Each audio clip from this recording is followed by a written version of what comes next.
350만 도민 모두가 감시자가 되는 시간, 감시자들 진행의 이하롬입니다.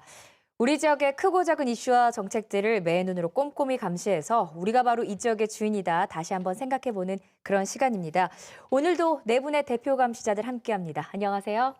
네, 안녕하세요. 네. 지난주에 총선 특집으로 저희가 2주 만에 만납니다. 잘 지내셨어요? 네, 어떻게 잘 지내셨어요?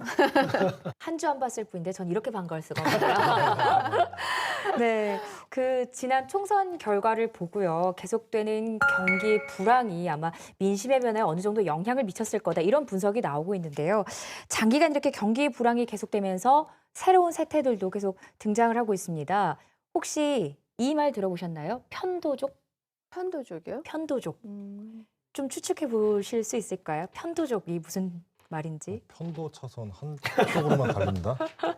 편의점에서 도시락을 먹는 그런 네. 편도죠. 네, 사람들이 일컫는 말이라고 합니다. 요즘 아무래도 워낙 많죠. 요즘에. 네, 끼니를 그렇게 간단하게 해결할 수밖에 없는 사람들을 뜻하는 말인데요. 이렇게 경기 불황이 계속 되고 있는데 지금 가장 그늘이 짙게 드리워진 곳 하면 바로 조선업일 겁니다. 총선 이후에 정부 주도의 부실기업 구조조정이 이제 국내 최대 현안으로 떠올랐는데요. 정부의 산업별 구조조정 그 첫 타겟이 바로 조선업입니다. 이로 인한 대규모 해고가 예상이 되면서 아무래도 조선소가 많이 몰려있는 경남 지역이 얼마나 큰 타격을 입을 것인가, 경제는 많이 휘청이지 않을지 그 두려움이 좀 커지고 있는데요. 그래서 준비했습니다. 오늘 감시 리스트는요. 침몰 위기 조선업 돌파구는입니다. 조선업 위기다 이런 얘기가 나온 지는 꽤 됐는데요. 지금 상황을 먼저 짚어볼까요? 어느 정도인가요? 역대 최대의 위기라고 볼 수가 있죠. 현대중공업과 삼성중공업, 대우조선해양, 이른바 이제 소위 빅3 3사라고 얘기를 하는데요. 2014년부터 작년까지 2년간 기록한 적자 규모가 총 9조 7,900여 원이거든요. 네. 대우조선해양이 4조 7,800여 원이고 현대중공업이 3조 6,800억 원, 삼성중공업이 1조 3,200여 원 정도 되는데요. 이게 이제 천문학적인 적자가 이제 조선업이 생긴 처음이고요. 이렇게 그 빅3가 전부 동반으로 적자를 낸 것도 요즘 처음 있는 일이죠.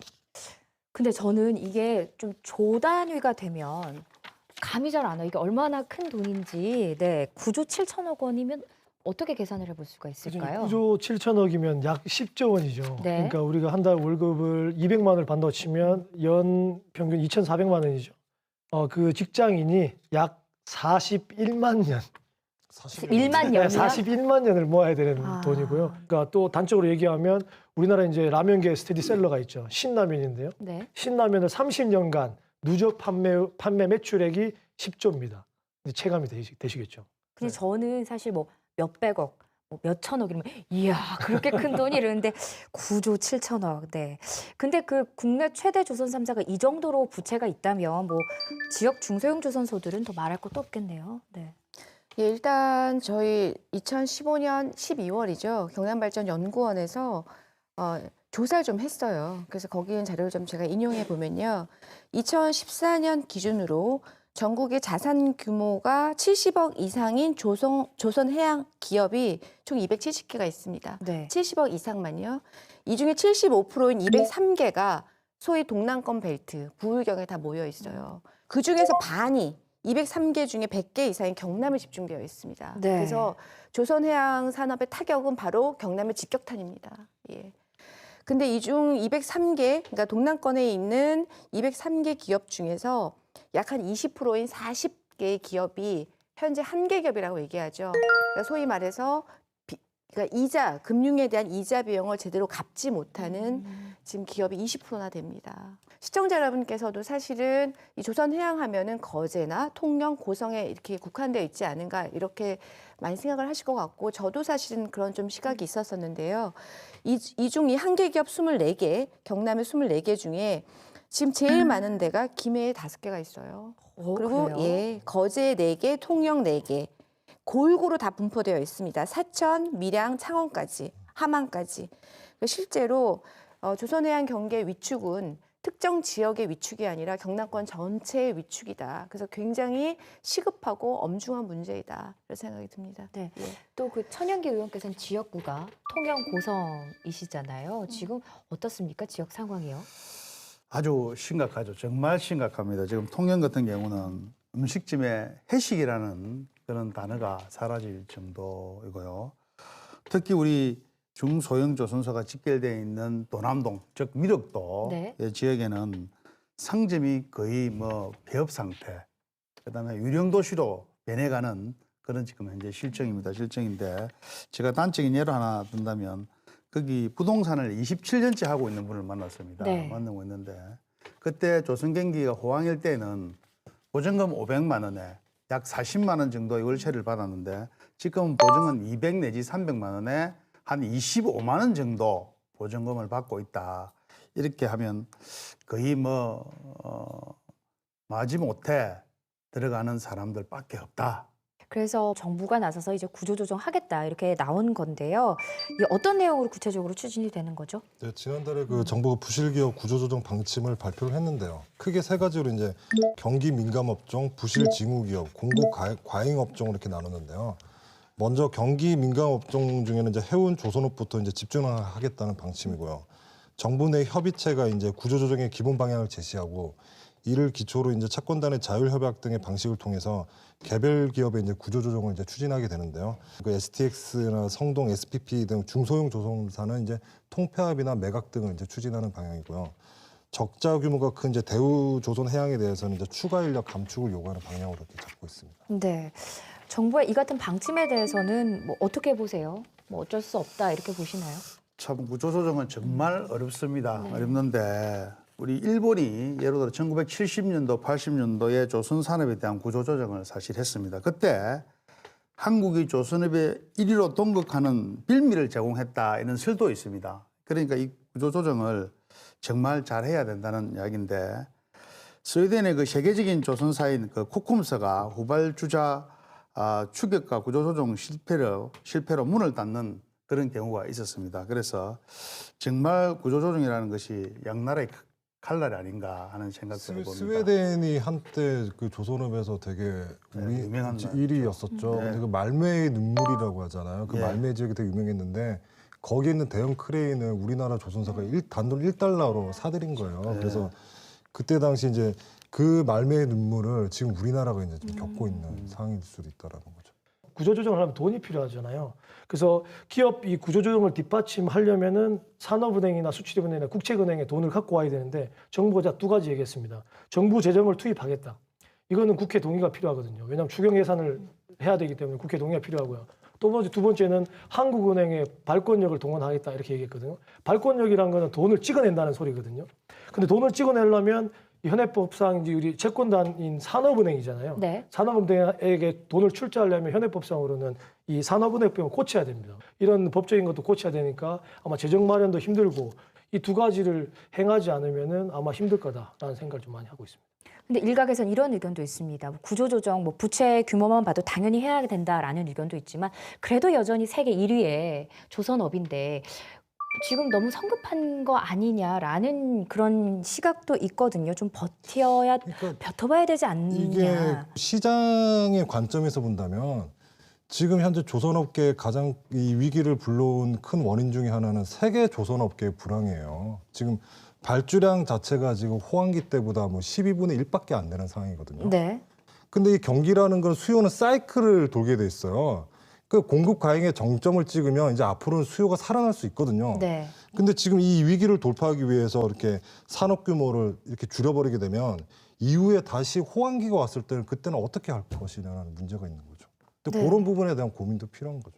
저는 이제 아까 말씀하신 그럼 정부의 지금 현재 이 방침이 바람직한 방향이냐고 말씀하시는 거에 대해서 말씀을 좀 드리면 너무 늦었죠. 사실은 정부가 오히려 뒷북이다라는 생각을 합니다. 이미 조선업계가 불황이 오면서 해양플랜트 산업으로 좀 올라가기 전에 이미 벌써 2008년 전후해서 충분히 정부가 주도적으로 장기적 전망을 이 분야에서 세웠어야 된다는 거죠. 그래서 저는 첫 번째 저희가 구조 개편을 함에 있어서 구조 조정이든 구조 개편이든 네. 그 첫 번째 책임은 이 조선해양 업계의 업계죠. 미래를 그렇죠. 미래를 내다보는 이 장기적 전망 로드맵을 잘못 제시한 경영자 그리고 지배 주주가 책임을 져야죠. 1차 책임을. 그 더해서 정부가 그동안 관망만 해왔던 거죠. 그렇기 때문에 정부가 2차적인 책임을 지는 것이 맞다. 거기에 더해서 거기 같이 일하고 있는 근로자가 책임을 고통분담할 수가 있는 거다 이렇게 말씀드리고 싶습니다. 그러니까 과거에 공급이 예. 과잉이 되고 호황기에 있을 때 미리 준비를 해서 예방약으로 처방을 해야 되는데 지금 메스를 들고 수술을 하려고 하니까 수술은 부작용이 생길 수밖에 없죠. 정치권이 모처럼 한 목소리를 냈습니다. 뭐 새누리당이나 더불어민주당이나 이 정부 주도의 구조 조정에는 당 차원에서는 동의를 하는 건가요? 그 어쨌든 조선해양 산업의 구조 개편이든 구조 조정이든 어떠한 간에 정책 변화가 있어야 된다는 데서는 아마 범국가적으로 동의가 됐다고 생각이 들고요. 다만 더불어민주당에서는 사실 이것을 계속 이렇게 뭉개고 가다가는 예를 들면 대량 실업이라든지 이런 아주 엄청난 피해가 있을 수 있기 때문에 이것을 정부가 적극적으로 개입을 해야 된다. 특히 이제 고용 안전망 그래서 그를 통한 대규모 실업 사태라든지 네. 이런 것들을 좀 조기에 차단할 수 있도록 논의를 시작해야 된다. 네, 그 정도 수준에서 지금 말씀하신 걸 생각이 듭니다. 우리 새누리당은 구조조정에 대한 전적으로 동감을 표시하는 지금 입장입니다. 사실 네. 입장인데 정부가 밝힌 우리 경기 민감 업종, 그다음에 상시, 선제적 구조조정 등 세 가지는 우리 기업 구조조정에 전적으로 동감을 하는 그런 입장이고 사실 구조조정의 효과를 극대화하기 위하고 발생할 수 있는 그 모든 부분의 부작용 그런 거를 축소하기 위해서는 아마 새누리당에서 새로운 대책이 준비하고 있지 않느냐 그렇게 생각을 합니다. 원인을 짚어보겠습니다. 그렇다면 조선업이 왜 이런 상황에까지 왔느냐 다양한 분석들이 있는데요. 우선 뭐 세계 경기가 나쁘다 보니 어쩔 수 없는 측면이었다 이런 해석이 지배적이죠. 2008년에 금융 위기가 왔죠. 네. 그러면서 전 세계적으로 경기가 침체가 됐죠. 그러니 당연히 물동량 감소가 오고 그러니까 당연히 이제 배 선박 발주량이 감소될 수밖에 없는 거죠. 그러면서 조선업은 많이 위축이 됐고 그러면서 아까 말씀드린 대로 일본이나 중국은 예를 들면은 선박의 다양화라든지 뭐 이런 다른 자구책 원가 감소를 위한 다른 방법을 감안한 데 비해서 우리나라의 경우에는 해양 플랜트 산업을 옮겨간 거죠. 근데 해양 플랜트 산업으로 옮겨갔음에도 불구하고 역시 기술력이 담보되지 않은 상태에서 또 저유가 정책 지금 저유가 좀 시대이지 않습니까?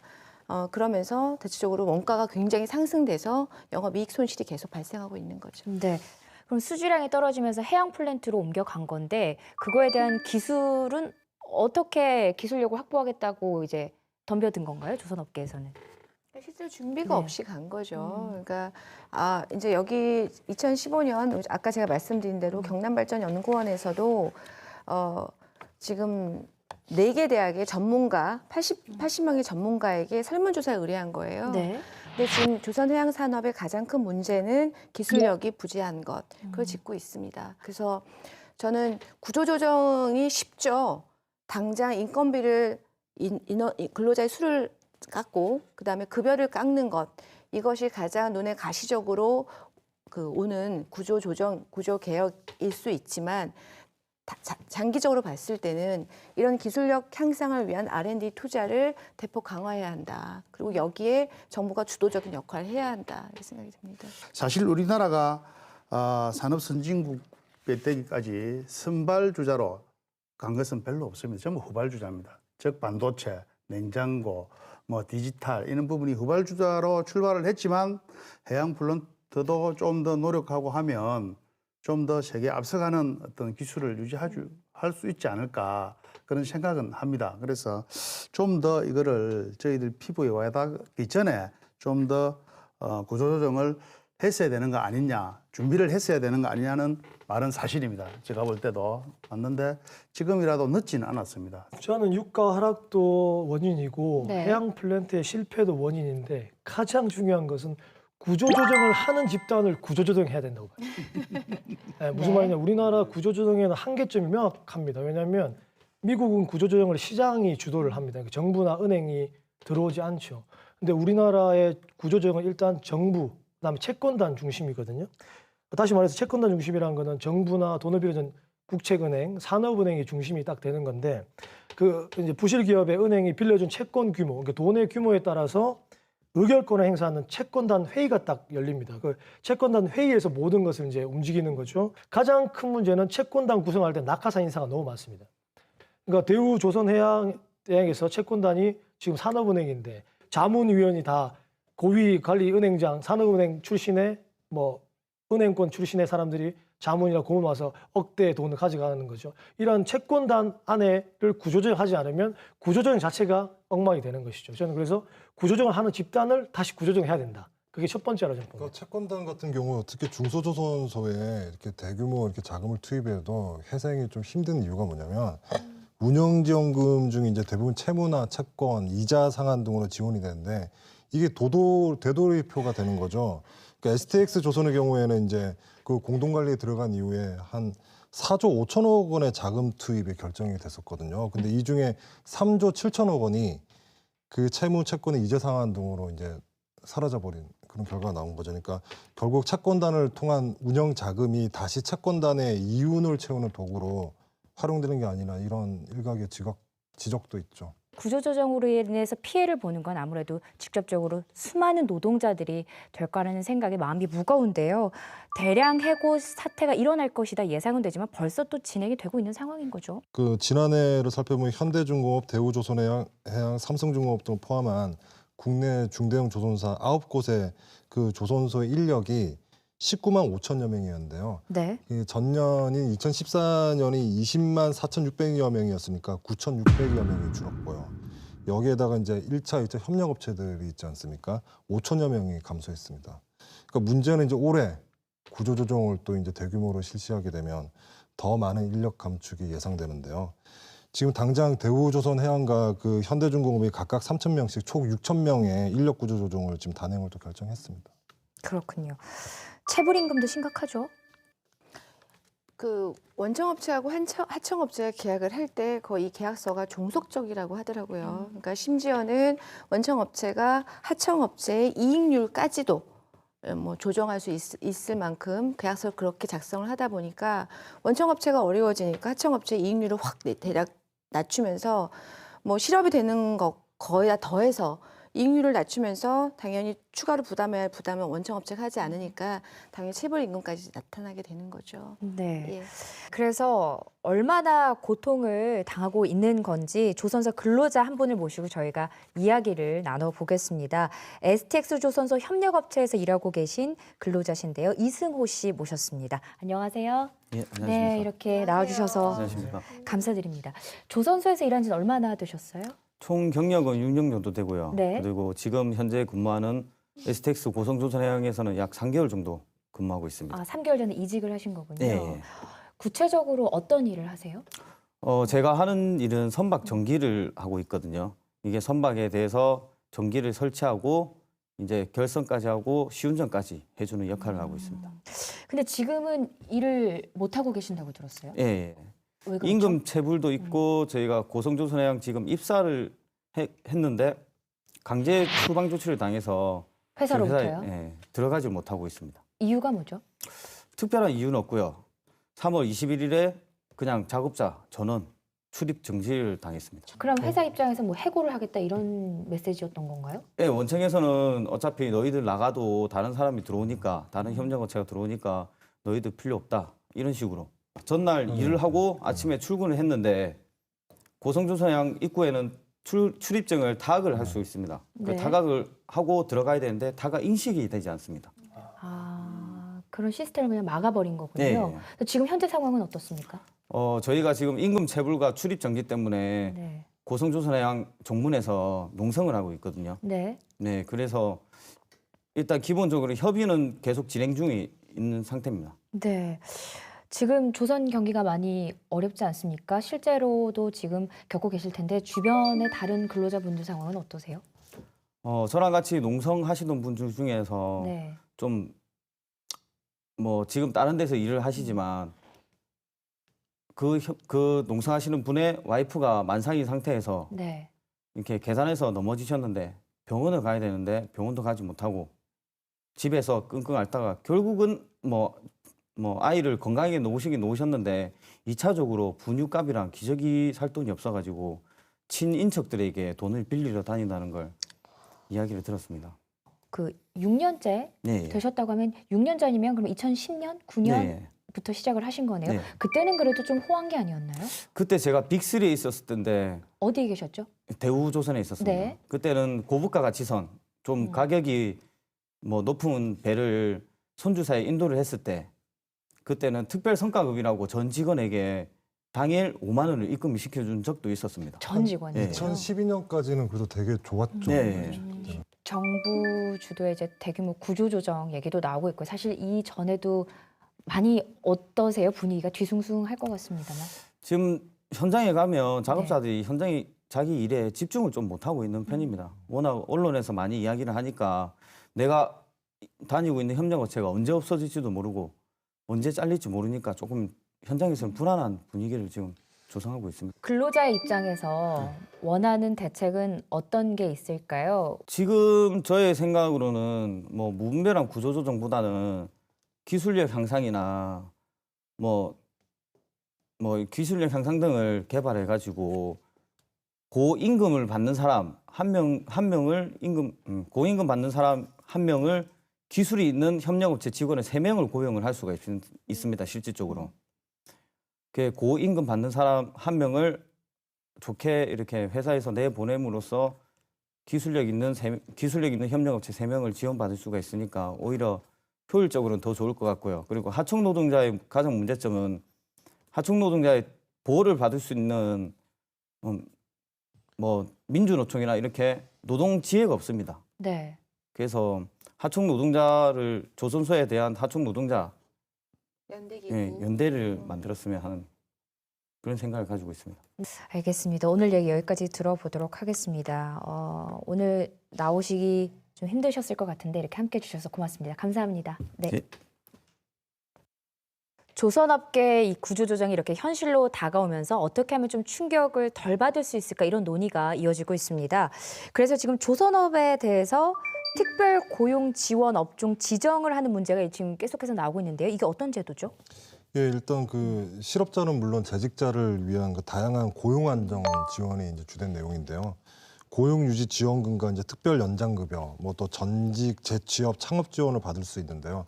근데 하지만 이제 이게 전제를 깔고 있는 게 기업의 자구 노력, 노사의 자구 노력이 없는 경우에는 지정하지 않겠다는 것이 정부의 방침입니다.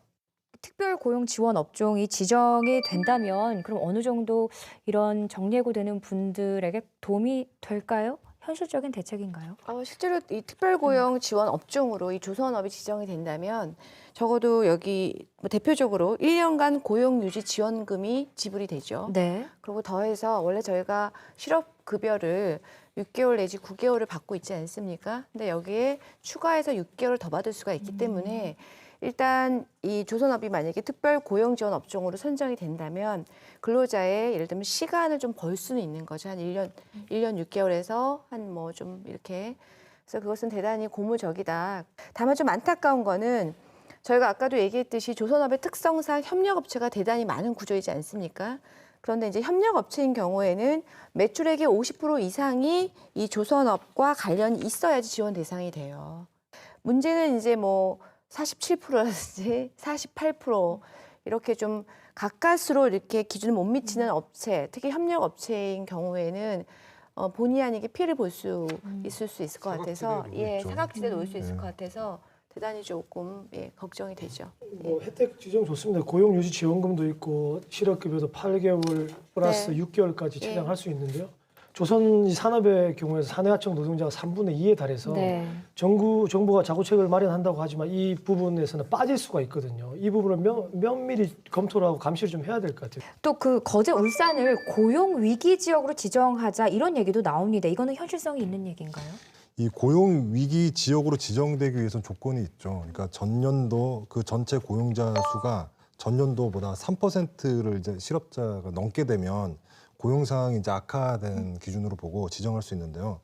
고용 위기 지역으로 지정이 되면 최소 1년 동안 일자리 사업 등에서 정부의 지원을 이제 우선적으로 받게 되는 건데요.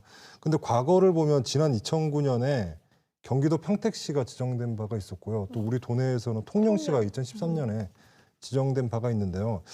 이 부분에 대해서 좀 가능성은 좀 있지 않을까 좀 그런 생각이 듭니다. 우리 통영의 고용 위기 지역으로 지정될 때는 처음에 1년을 했다가 다시 경기 회복이 가능성이 좀 없다 해서 1년 더 연장해 가지고 2년을 고용 위기 지역으로 지정이 된 적은 있습니다. 그래서 그 위기지역으로 지정이 돼서 어떤 것들이 실질적으로 달라진 거죠? 지금 우리 통영 같은 경우는 근로자들이 다음 취업을 다음 직종을 변경하기 위한 준비 과정, 네. 그다음에 우리가 그 직종을 가기 위해서 좀 우리 노동자들한테 직접 물어보면 굉장히 한 2년 동안 시간이 있다 보니까 여유가 생긴다는 거. 이 뭐 안달이 나지 않는다고 해야 되나요? 그렇게 좀 편안한 마음을 가지고 준비를 할 수 있다고, 좀 장기적인 시간을 가지고 할 수 있다고 보고 여러 가지 혜택은 상당히 많이 있습니다. 네. 재취업 교육이라든지 그다음에 조선소에 대한 어떤 그 우리가 편리한 여건들도 이용할 수 있는 여러 가지 조건이 있는데 그런 구체적인 내용은 아마 지역마다 조금씩 다르지 않겠나 싶은 생각은 듭니다. 네. 이렇게 부수적인 대책들이 사각지대에 놓여 있는 근로자들을 한 분도 빠짐없이 좀 이렇게 챙기고 이제 사회 안전망을 형성했으면 좋겠다라는 생각이 드는데요. 저희가 이 논의를 이어가면서 가장 걱정되는 건 아무래도 해고 사태입니다. 궁극적으로 이렇게 정부의 구조 조정 방향 어떻게 가야 한다고 보세요? 개인적인 의견. 일단은 전제가 될 게 지금 노사 간의 협의가 가장 중요하지 않을까. 그 부분이 좀 선결 조건이 돼야 되고요. 그리고 일단 그 업계의 기업의 자구적인 노력이 지금 늦었지만 지금에도 있어야죠. 뭐 비업무용 자산을 매각한다든가 네. 저비용을 이제 고효율 구조로 좀 차질 개선해야 된다든가 이런 노력이 늦었지만 지금이라도 해야 되는 거고요. 그다음에 선박 기술을 강화한다든가 이런 조선업의 패러다임을 바꿀 수 있는 자구 노력을 끊임없이 병행해 가야 되는데 좀 늦었지만 해야 됩니다. 가장 좋은 방향은 모두가 만족하는 조선산업 구조조정입니다. 구조조정인데 희망이 있고 미래가 있는 조선산업을 가야 되는 게 목적입니다. 목적인데 사실 이제 한쪽에 편화적인 어떤 시설을 국가에서는 국가의 주도하에 간다면 노동자들이 피해를 볼 것이고 또 노동자들의 희망에 맞추어서 하다 보면 또 어떤 경제적인 여건이나 모든 조건이 조금 맞지 않아요. 그래서 조금 더 감소를 하는데 조금 더 서로 양보하는 그런 쉽게 말하자면은 조금 있는 사람이 양보해야 된다고 하는 게 저 취지입니다. 즉 어떤 그 회사 주주들이 조금 더 자구책을 마련하는 쪽으로 많이 가야 좀 더 수월하게 구조조정이 되지 않을까 하는 생각을 해봅니다. 뭐 세 가지인데요. 아까 말씀드린 것들 첫 번째는 구조조정을 실시하는 채권단, 그러니까 정부나 산업은행 채권단의 구조조정이 먼저다. 네. 그래서 대형 조선소를 경험을 해봤던 실질적인 전문 경영인을 고용해서 그 친구들이 개선점을 해야 되는 것이고요. 두 번째는 아까 말씀하신 것처럼 조선업계의 자구 노력, 뭐 자산 매각이라든지 급여 체계를 개편한다든지 인력 감축을 한다든지 그 회생의 기본 노력은 기본적으로 해야 되는 거고요. 구조조정을 기본적으로 했다 그러면 분명히 실업자가 나올 겁니다. 세 번째는 가장 중요한 실업 대책입니다. 네. 뭐 정부 발표에서는 여야정이 합의하겠다라고 협의체를 만들겠다고 했는데 거기에 더해서 노동조합이 반드시 들어가야 됩니다. 그래서 여야정 플러스 노동조합까지 실제로 들어가서 정부는 채권은 뒤에서 방관만 하고 관리만 할 것이 아니라 실질적인 구체적인 방안을 마련해야 될 겁니다. 왜냐하면 이 구조조정 안에는 수만 명의 이 밥줄이 걸린 것이거든요. 이 부분은 명확히 꼭 생각을 했으면 좋겠습니다. 네. 많은 전문가 분들께서 지금이 물론 위기이긴 하지만 극복이 가능한 위기이다. 그러기 위해서는 기술력을 향상시키는데 지금 총 집중해야 된다라고 진단하고 있습니다. 그래서 이 기술력 향상을 위해서 어떻게 이 구조를 바꿔야 되는가에 대한 고민이 있어야 될 거라고 생각이 들고요. 이러는 와중에 혹시 과거처럼 이 조선업과 관련된 이 부채 탕감에 초점을 맞춰서 금융 지원에만 이것이 머무른다면 대한민국 경제 전체 타격이 갈 수 있다. 그래서 절대 쉽게 금융 부채 탕감 그리고 고용 문제, 노동 임금을 깎거나 내지는 해고하면서 이 문제가 해결되면서는 절대로 안 된다 이렇게 생각이 듭니다. 네. 뭐 지자체나 의회, 도의회에서 도와줄 수 있는 뭐 어떤 역할 기대해 볼 수 있는 게 있을까요? 지금 정부가 우리가 아까 얘기한 그 특별고용 지원 업종 지정과 관련해서 실사를 하고 있지 않습니까? 이게 지금 5월 말에 완료가 될 걸로 예상하고 있는데요. 그 전에 우선 경남도가 정부에 적극적으로 이 조선업이 이 특별고용 지원 업종으로 지정될 수 있도록 요청을 하셔야 될 거고요. 더해서 정부의 고용 안정 대책도 수립해라라고 요청하셔야 됩니다. 더해서 지금 저희 거제에 해양 플랜트 국가산단 유치했지 않습니까? 그런데 이 거제 조선해양 플랜트 국가산단 추진하는 과정에 있어서 아까 경남발전연구에서 1차로 70억 규모 이상의 조선해양 제조업은 다 지금 실사를 했어요. 근데 70억 미만의 업체를 다 포함해서 이 조선해양업계의 좀 전체적인 좀 구조, 우리가 얘기한 그 막대한 하청업체, 하청의 하청업체까지도 좀 전수조사가 지금 경상남도에서 필요하다 이런 생각이 좀 들어요. 그래서 김기수 의원님 설명을 조금 더 보충드리면 예. 우리 해양 플란트 사업이 적자 원인이 기술입니다. 네. 이 기술인데 지금 우리 도에서 하동 갈사만에 조선산업단지 내 영국 에버틴 한국 캠퍼스를 지금 설립할 계획으로 가지고 있습니다. 쉽게 말하자면 해양 플랜트 사업의 인력 양성소죠. 그 사업을 지금 준비하고 있기 때문에 우리가 적극적으로 좀 도와서 빨리 추진될 수 있도록 협조를 해야 되지 않을까 싶은 생각이 듭니다. 조선업은 우리 지역 경제의 버팀목입니다. 조선업이 침몰하면 도시가 붕괴되고 또 지역이 흔들리고 예측할 수 없을 만큼 많은 사람들의 삶이 무너집니다. 피할 수 없는 구조조정, 이제는 그 고통을 어떻게 누가 부담하느냐에 대한 논의가 시작이 될 텐데요. 거기에 더해서 세계 1위의 기술력을 보유한 산업 자산을 어떻게 보호할지에 대한 논의도 함께 있어야 할 것 같습니다. 해답을 찾을 때까지 저희 감시자들도 고민을 함께 나누겠습니다.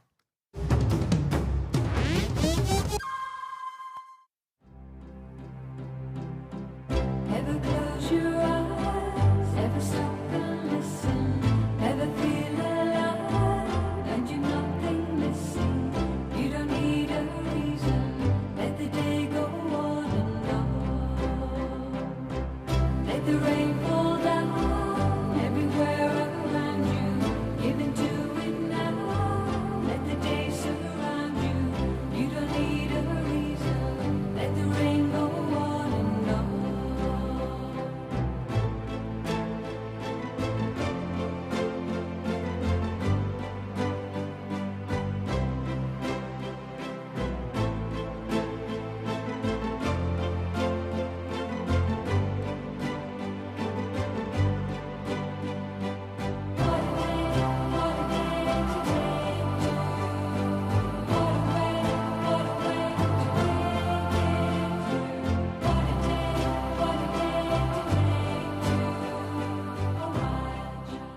이번 순서는 오늘부터 새롭게 선보이는 코너입니다. 도민 행복조례 만들기 프로젝트에 이어서 감시자들이 다시 한번 의미 있는 일을 시작해 보려고 합니다.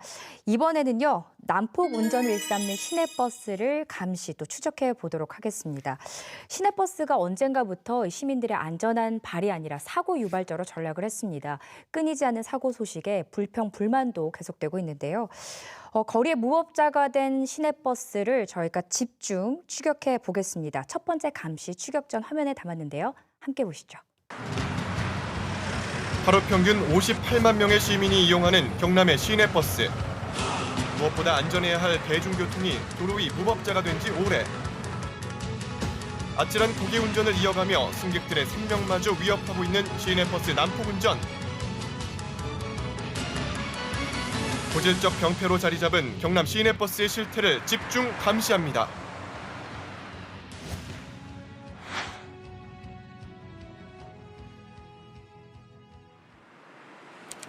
불행은 전혀 예상치 못한 곳에서 찾아옵니다. 어둠이 짙게 깔린 창원의 한 도로.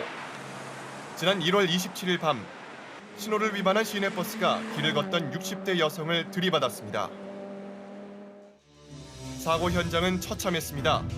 버스 뒷바퀴에 깔려 그 자리에서 숨진 석 씨.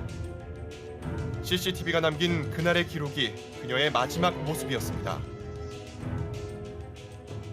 시내버스가 적색 신호에 그 일시 정지하였다가 그 주변에 그 차량이 없는 것을 보고 그 신호가 바뀌기 전에 출발하였는데 마침 그 시내버스 우측에서 횡단보도를 건너던 사람을 발견하지 못하고 충격하여 발생한 사망 사고입니다.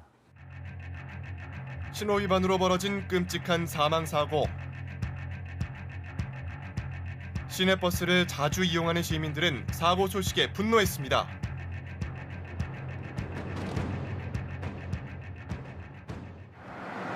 사고 발생 3개월째인 지난 4월. 당시 사고 현장엔 그때의 흔적들이 여전히 남아 있었는데요.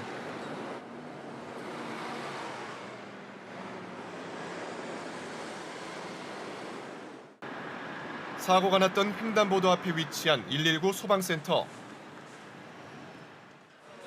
제작진은 당시 사고 경위가 어땠는지 출동 대원을 통해 직접 들을 수 있었습니다. 진행하는 행인이 그걸 보고 사고 난 걸 보고 이 교통사고 났습니다. 빨리 좀 도와주세요. 그렇게 말씀을 했습니다. 일반적인 상황은 아니죠. 근데 이제 이 버스는 밖에 두 개다가 보니까 그 사이로 말려 들어가는 그런 상황이었기 때문에 정말 안타까웠습니다. 119가 딱 있고 뭐 이렇게 누가 사고 나는가 보다 이러고 나는 이거 사고 난지 모르고 우리는. 그 나중에 뭐 이거가 사고 났다 이러더라. 우리는 거기 나가서 못 갔지. 현장 취재를 시작한 지 얼마 되지 않아 제작진에게 한 남성이 다가왔습니다. 내 수업에 가셔가지고 한번 물어보십시오. 사건 많이 났어. 우리 아들도 죽다 살아났거든요. 네. 속도가 억수로 부쩍 내려옵니다. 이렇게. 갑자기 거꾸로 이렇게 밟았는 거야.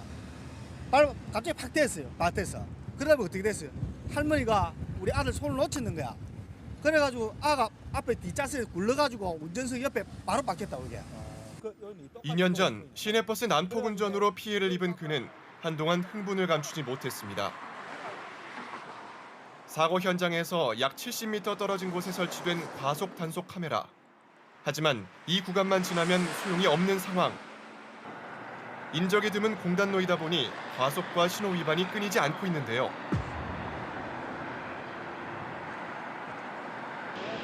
어쩌면 석 씨의 죽음도 예견된 사고는 아니었을까요? 수소문 끝에 찾아간 석 씨의 가게. 사고 후 가게 문은 굳게 닫혀 있었습니다. 남편과 사별한 후 홀로 3남매를 키우며 20년간 식당 일을 해왔다는 석 씨. 막걸리 한 통 팔아서 하루를 사시는 분인데 제가 항상 옆에서 보지만 정말 김치찌개 하나 해가지고 4,000원, 5,000원 받아서 아들 하나, 딸 둘이 뒷바라지 하고. 공부도 다 시키고 했으니까 이제 허리도 좀 펼만하지 이제는. 안타깝지. 좀 참 열심히 살고 이랬거든. 살라고 열심히 살고 사는데 안타깝지. 취재 끝에 유가족과 어렵게 연락이 닿았습니다. 저희 만나서 정말 자세하게 조금 얘기를 나눌 수 있을까요? 술차례의 설득 끝에 우리는 석 씨의 큰딸을 만날 수 있었습니다. 청천벽력 같았던 엄마의 사고 소식에 딸은 믿을 수 없었습니다. 처음에 그게 거짓말인 줄 알았죠, 저희도. 왜냐면 분명히 보고 몇 시간 전말에도 같이 보고 차를 마시고 왔는데. 사고 당일에도 엄마의 가게를 찾았다는 큰딸. 남겨진 두 동생들도 힘들긴 마찬가지입니다. 다 힘들죠, 서로. 지내는 게 사는 게 아닌 거죠, 솔직히 말하면. 받아들이기 힘든 그날의 기억이 큰딸의 가슴을 아프게 합니다. 아직도 꿈인 것 같죠. 왜 하필 우리 엄마냐고요. 한순간의 사고로 부서져버린 행복. 누가 이들의 상처를 치유할 수 있을까요? 밤 9시. 석 씨가 사고를 당한 그 시각에 현장을 다시 찾았습니다. 여전히 시내버스의 난폭 운전은 멈추지 않고 있었는데요.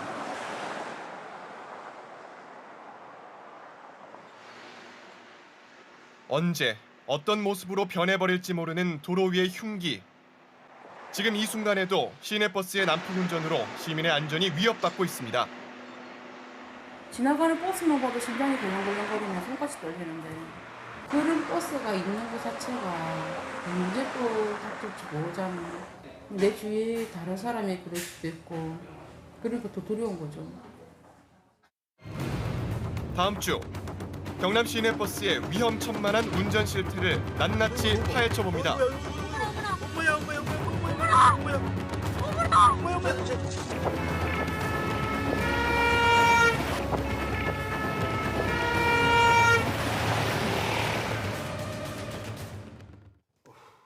네, 아우, 충격적인 장면들이 많아서 어떻게 얘기를 시작해야 될지 모르겠는데요. 더 충격적인 건 지금 그 장소에서 버스들이 여전히 지금 저렇게 달리고 있다는 것 자체가 좀 분노도 되네요.